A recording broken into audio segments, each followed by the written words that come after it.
Hi, and welcome to my channel. This video is going to be all about Spirit Airlines' most frequently asked questions.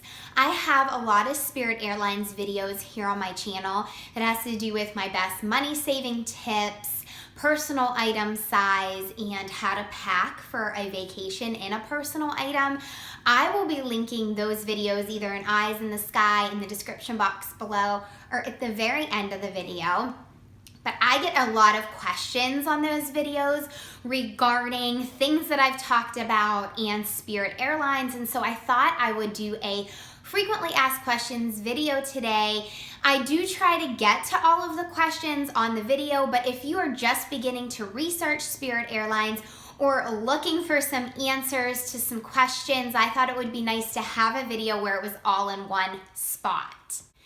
I also want to share with you our experience with Spirit Airlines canceling a flight.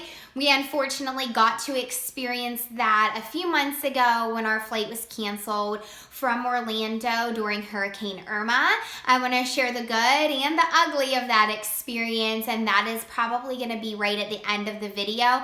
I will try and leave a timestamp in the description box just in case that is what you're interested in. But since you guys had so many questions for me on the other videos, I wrote them down and I'm going to go ahead and answer them today. The most asked question on all of my Spirit Airlines videos is, will a backpack work for a personal item? And the short answer to that is yes, absolutely. As long as that bag fits within the Spirit personal item size, which is 18 by 14 by 8, it should be absolutely fine. Most standard book bags fit within that measurement and they will be perfectly okay. Even if the book bag is an inch or two bigger, it's still going to fit down within the size box requirement for Spirit, and you should be perfectly okay. I do have to say I don't think it is your best option. I think you would be better to go with some type of small soft-sided duffel bag, just because you can fit a lot more in a duffel than you can in a book bag. But I understand book bags are so much easier to carry, and that is what we use for our kids when we are traveling with Spirit. The second most asked question is, can I take a laptop bag or purse in addition to my personal item? And the answer to that is no. You may only take one bag total. So if you want to take your purse, that is actually going to count as your personal item. Ladies, something that I do that works really well is I either wear a crossbody purse while I'm in the airport and then take it off and place it inside of my personal item before I board, or I normally take a wristlet into the airport and I can easily put that down in. I know it's hard when you have to have your documents out. Sometimes you need forms of payment out and you want to keep all of those things really close to you. They will charge you if you come up with a purse or laptop bag in addition to your personal item. And so I definitely don't want that to happen to you. Nobody wants to pay $30 for their small purse to fly on the airplane. And so definitely make sure you are aware of that prior to flying and you don't make the mistake of trying to take on both your purse and your personal item. Next question is along the same lines. Are you allowed to bring in snacks and books and coats, those types of things? Yes, you are. You are allowed to go ahead and carry in things in your arms. So let me explain this a little bit better. Spirit actually says right on their website that you are allowed to bring things like cameras, reading material, and food and drink to enjoy on the plane, and it does not have to be down in your personal item. Some ways that we've used this to our advantage is my kids normally always carry on their favorite stuffed animal in their arms, and occasionally we have also had them hang on to their iPads. Just depends on how much I've put in their personal item. If it's just packed to the max and I can't fit it down in, I do have them carry it. They have never been questioned. I have carried in my arms a coat, like sweatshirt before, and I was not questioned at all. I would say make sure you're not, you're able to manage everything that you are bringing on the airplane, and they do allow outside food and drink onto the airplane. The third question is, have I ever seen anybody or have I had to check my personal item in the size box at the gate.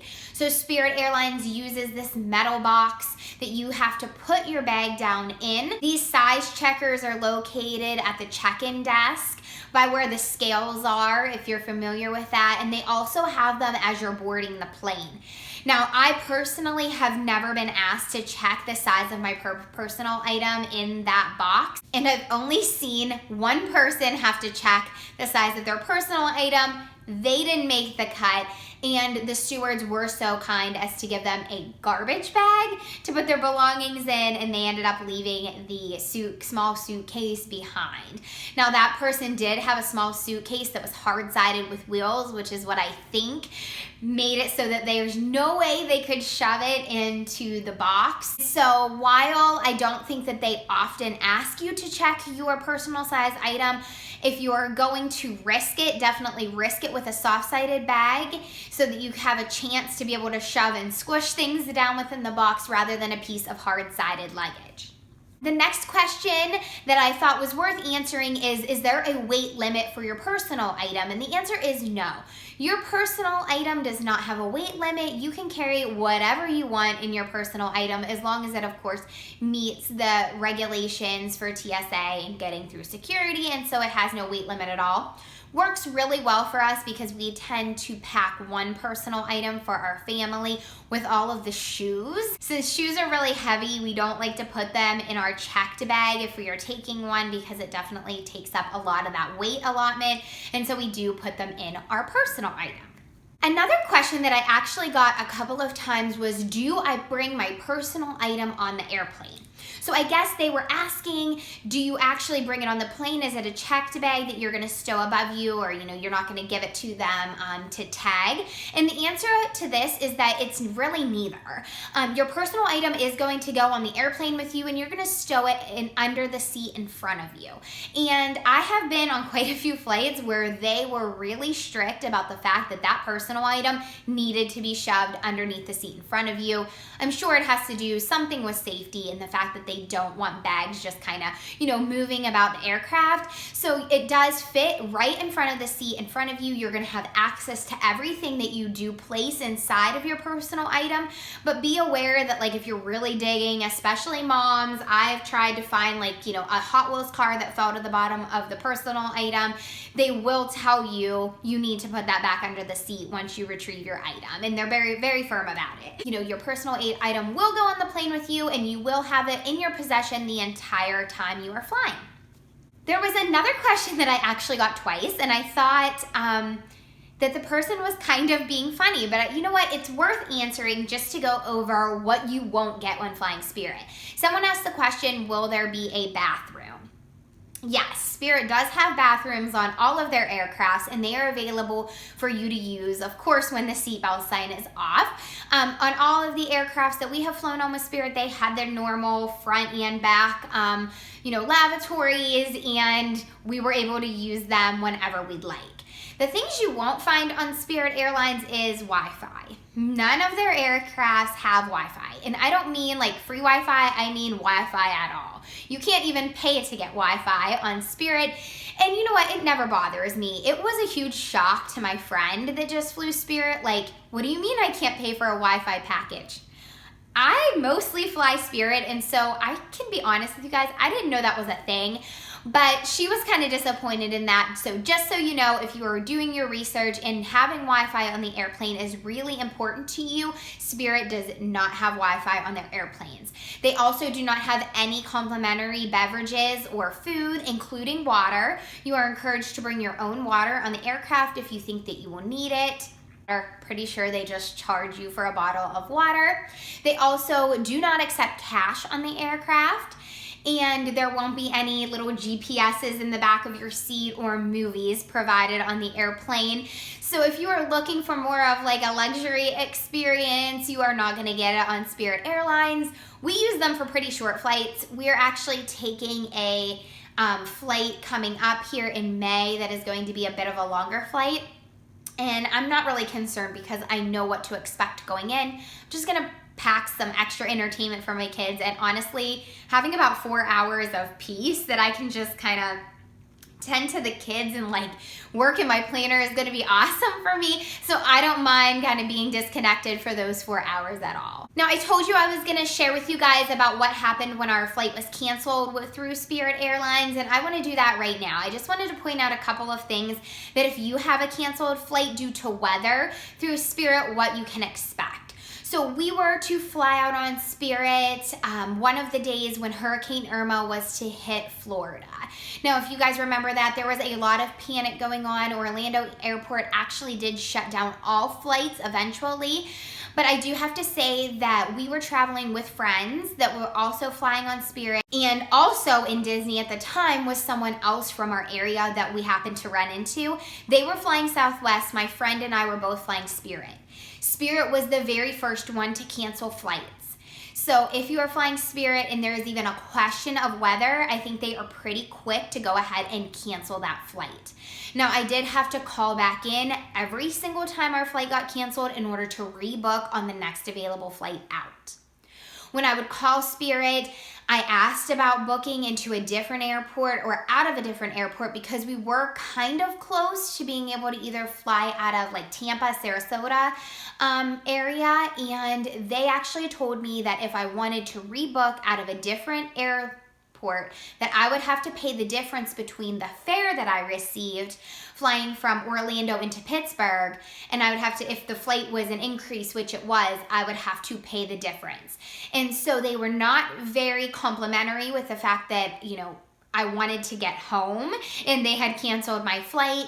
They also expected that most flights would be delayed and canceled out of Tampa Airport as well, which ended up happening. What was, I think, the most frustrating part about having Spirit cancel, even though I agree 100% with their decision and understand why they were canceling the flights, is they would rebook us on the next flight out. Well, then the next flight out got canceled, like the next day as the hurricane approached. So then they ended up rebooking us. I would have to call and they would rebook us on the next available flight. And if I wasn't like right on the phone or willing to wait on hold during my vacation for 2 and 3 hours, I probably was not going to get the true next flight out.